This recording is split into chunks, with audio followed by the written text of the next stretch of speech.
Jai Shriram. Welcome to Masala Papad. ನಾನು ಅಜಿತ್ ಬೋಪ್ನಳ್ಳಿ.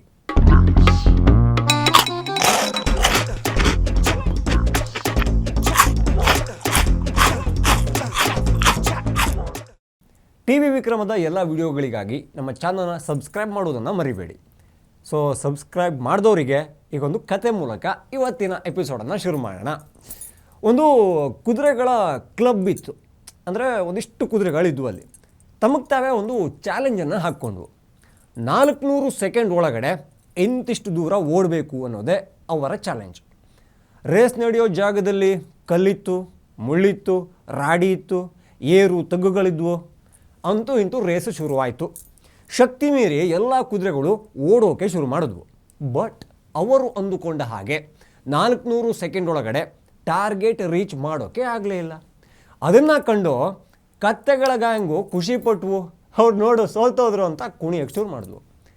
ಕಾಂಗ್ರೆಸ್ಸನ್ನು ನೋಡ್ತಾ ಇದ್ದರೆ, ಅವರ ಮಾತುಗಳನ್ನು ಕೇಳ್ತಾ ಇದ್ದರೆ ನನಗೆ ಇದೇ ಕತೆ ನೆನಪಾಗಿದ್ದು.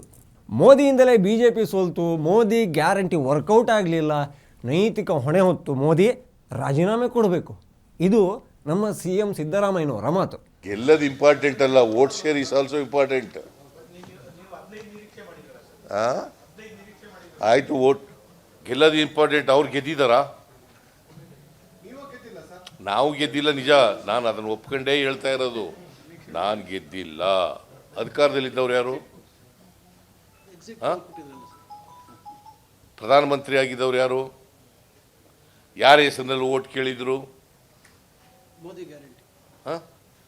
ಮೋದಿ ಗ್ಯಾರಂಟಿ ಓಟ್ ಕೊಡಿ, ಮೋದಿ ಮುಖ ನೋಡಿ ಓಟ್ ಕೊಡಿ ಅಂತ ಕೇಳಿದ್ರಲ್ಲ. ಅದಕ್ಕೆ ಡಿಫೀಟ್ ಆಗಿದೆ ಅಂತ ಹೇಳಿದ್ರು. ನಾವು ಗೆದ್ದುಬಿಟ್ಟಿದ್ದೀವಿ ಅಂತ ಹೇಳಲೇ ಇಲ್ಲ. ಪ್ರಧಾನಮಂತ್ರಿ ನರೇಂದ್ರ ಮೋದಿಯವರು ಅದಕ್ಕೆ ಮಾರಲ್ ಆಗಿ ಡಿಫೀಟ್ ಅಲ್ವಾ? ಓಲಿ ಕಾಂಗ್ರೆಸ್, ಭಾರತೀಯ ಜನತಾ ಪಕ್ಷ ಸಿಂಪಲ್ ಮೆಜಾರಿಟಿ ಬಂದಿದೆಯಾ? ಸೊ ಅದರಿಂದ ನಾವು ಗೆದ್ದುಬಿಟ್ಟಿದ್ದೀವಿ ಅಂತ ಹೇಳಕ್ಕೆ ಹೋಗಲ್ಲ ನಾನು. But it's A defeat, moral defeat of the BJP. ಸಿದ್ದರಾಮಯ್ಯನವರ ಮಾತನ್ನು ಗಂಭೀರವಾಗಿ ತಗೊಂಡ ಮೋದಿ ರಾಷ್ಟ್ರಪತಿನ ಭೇಟಿಯಾದರು, ರಾಜೀನಾಮೆನೂ ಕೊಟ್ಬಿಟ್ರು. ಆದರೆ ಜಾಸ್ತಿ ಖುಷಿ ಬೇಡ. NDA ಮೈತ್ರಿ ಸರ್ಕಾರನೇ ಬರುತ್ತೆ. ಮೋದಿಯೇ 3ನೇ ಬಾರಿಗೆ ಪ್ರಧಾನಮಂತ್ರಿ ಆಗ್ತಾರೆ.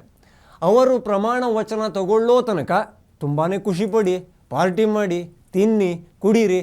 ಬಟ್ ಕುಡಿದ ಮೇಲೆ ಡ್ರೈವ್ ಮಾತ್ರ ಮಾಡಬೇಡಿ. ಅಧಿಕಾರದಲ್ಲಿ ಇದ್ದಿದ್ದು ಮೋದಿ ಅಲ್ವಾ? ಕೇಂದ್ರದಲ್ಲಿ ಇದ್ದಿದ್ದು BJP ಅಲ್ವಾ? ಇದು BJPಗೆ ನೈತಿಕ ಸೋಲಲ್ವಾ ಅಂತ ಕೇಳು ಸಿದ್ದರಾಮಯ್ಯ BJPಯೇ ಲಾರ್ಜೆಸ್ಟ್ ಪಾರ್ಟಿ ಅನ್ನೋದನ್ನು ಮರೆತು ಬಿಡ್ತಾರೆ. ಇಲೆಕ್ಷನ್ ರೇಸಲ್ಲಿ ಇವರು ಎಲ್ಲಿದ್ದಾರೆ ಅಂತ ಕೇಳಬೇಡಿ. ರಾಜ್ಯದಲ್ಲಿ ಸಿಂಗಲ್ ಡಿಜಿಟ್ಟು, ದೇಶದಲ್ಲಿ ಡಬಲ್ ಡಿಜಿಟ್ಟು. ಇವರದ್ದೇ ಲಾಜಿಕ್ಕನ್ನು ಅಪ್ಲೈ ಮಾಡೋಣ. ರಾಜ್ಯದಲ್ಲಿ ಅಧಿಕಾರದಲ್ಲಿ ಇದ್ದಿದ್ದು ಕಾಂಗ್ರೆಸ್ ಅಲ್ವಾ? ರಾಜ್ಯದ CM ಸಿದ್ದರಾಮಯ್ಯ ಅಲ್ವಾ? ರಾಜ್ಯದಲ್ಲಿ ಕಾಂಗ್ರೆಸ್ ಸಿಂಗಲ್ ಡಿಜಿಟ್ ಅಷ್ಟೇ ಬಂದಿಲ್ವಾ? ನೈತಿಕ ಹೊಣೆ ಹೊತ್ತು ಸಿದ್ದರಾಮಯ್ಯ ರಾಜೀನಾಮೆ ಕೊಡಬೇಕು ಅಲ್ವಾ? ಕೊಡ್ತಾರ? ಕೊಟ್ಬಿಡ್ತಾರ?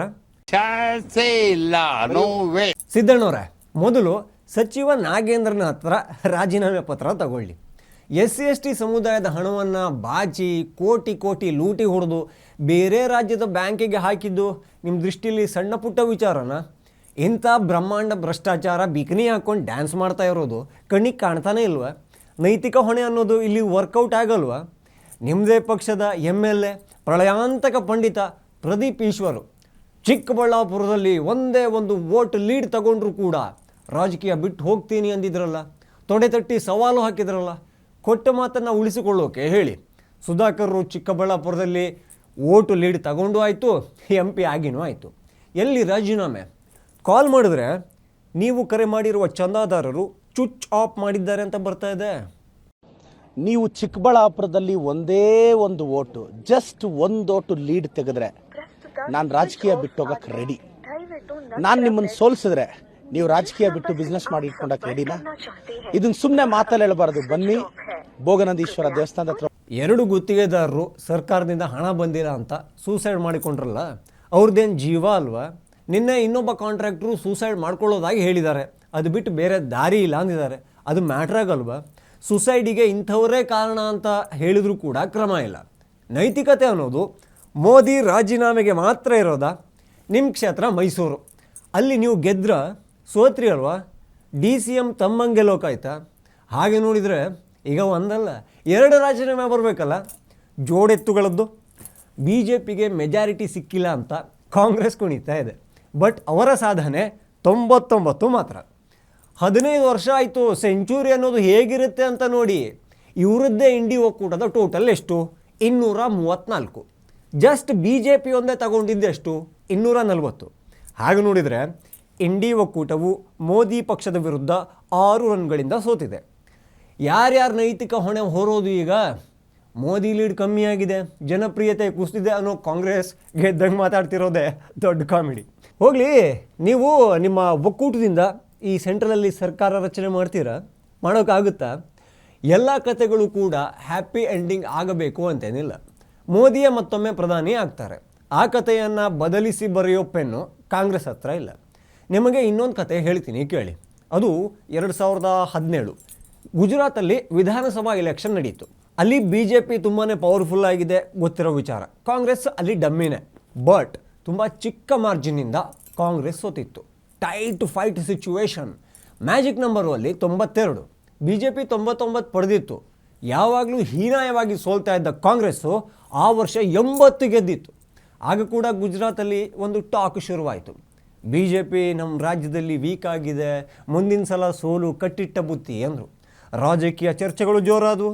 2022 ವಿಧಾನಸಭಾ ಚುನಾವಣೆಯಲ್ಲಿ ಕಾಂಗ್ರೆಸ್ಸೇ ಗೆಲ್ಲೋದು, ಗುಜರಾತನ್ನು ಆಳೋದು ಅಂತ ಅನೇಕರು ಹೇಳಿಬಿಟ್ರು. ಅಷ್ಟೇ ಯಾಕೆ, ತುಂಬ ಜನ ಸಿ ಎಮ್ ಆಗೋಕ್ಕೆ ಬಟ್ಟೆನ ಐರನ್ ಮಾಡಿಸ್ಕೊಂಡು ಕಾಯ್ತಾ ಕೂತಿದ್ರು.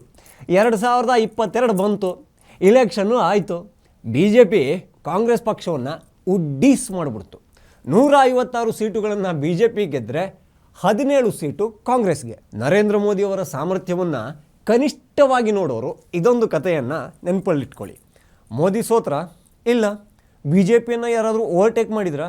ಇಲ್ಲ. ಇಲ್ಲಿ ಅನೇಕರು ಖುಷಿ ಪಡ್ತಾ ಇರೋದು ಬಿ ಜೆ ಪಿ 400 ಪಾರ್ ಆಗಿಲ್ಲ, ಕನಿಷ್ಠ ಮೆಜಾರಿಟಿಗೂ ಬಂದಿಲ್ಲ ಅಂತ. 10ನೇ ಕ್ಲಾಸ್ ಎಕ್ಸಾಮನ್ನು 3 ಸಲ ಫೇಲ್ ಆಗೋನು CA ಫೇಲ್ ಆದೊಂದು ಕಣ್ಣು ನಕ್ಕಂಗಾಯ್ತು. ಬರೋದಾ? ಟಿವಿ ವಿಕ್ರಮ, ದೇಶ ನಿಮ್ಮ ಕೈಯಲ್ಲಿ. ಈ ಕಾರ್ಯಕ್ರಮ ನಿಮಗೆ ಇಷ್ಟ ಆಗಿದ್ರೆ ಲೈಕ್ ಮಾಡಿ, ಶೇರ್ ಮಾಡಿ. ಟಿವಿ ವಿಕ್ರಮದ ಕಾರ್ಯಕ್ರಮವನ್ನು ನಿರಂತರವಾಗಿ ವೀಕ್ಷಿಸಲು ಸಬ್ಸ್ಕ್ರೈಬ್ ಮಾಡಿ, ಬೆಲ್ ಬಟನ್ ಒತ್ತಿ.